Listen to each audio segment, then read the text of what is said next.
کوک یه سوال ازت دارم. زندگی واسه تو یعنی چی؟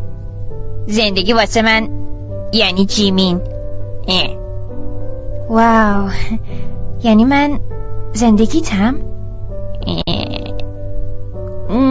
نه، یعنی زندگی کوتاهه. ها.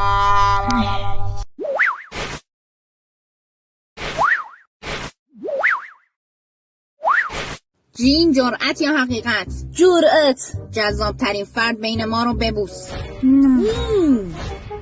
میدونم. تیونگ عزیزم.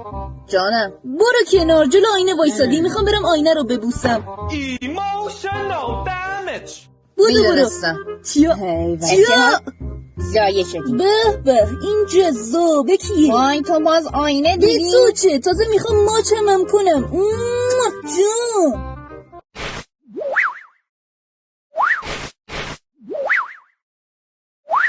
تیون، میخوای رو موهات پیتزا بپزی؟ نه، برای چی؟ آخه امروز موهات فیر شده. یا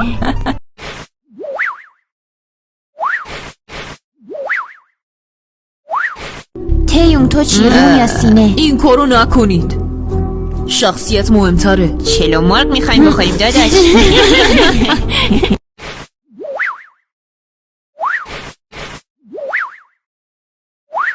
من و کوک میخوایم با هم بریم باغ وحش مایه. پناه بر خدا، باغ وحش مایه دیگه چیه؟ منظورش آکواریومه.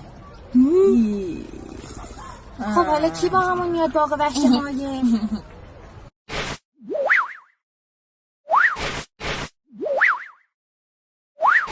هیونگ، تصور کن من و جونکوک در حال غرق شدنیم. کدوممونو اول نجات میدی؟ مگه شما خودتون نمیتونید شنا کنید؟ این یه سوال فرضیه. خب حالا کدوممونو نجات میدی؟ از اونجا میرم و وقت با ارزش خودمو نجات میدم.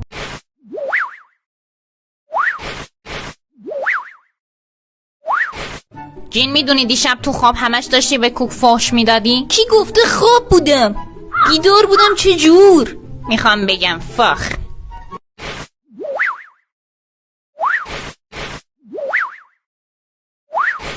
بنفش. یه چیزی یادم اومد. میدونی بنفش چه رنگیه؟ چه رنگی؟ قرمز رو دیدی؟ آبی.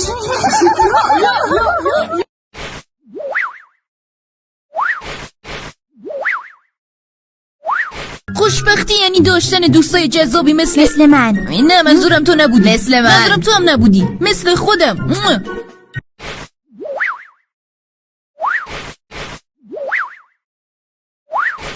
پدر، من زشتم؟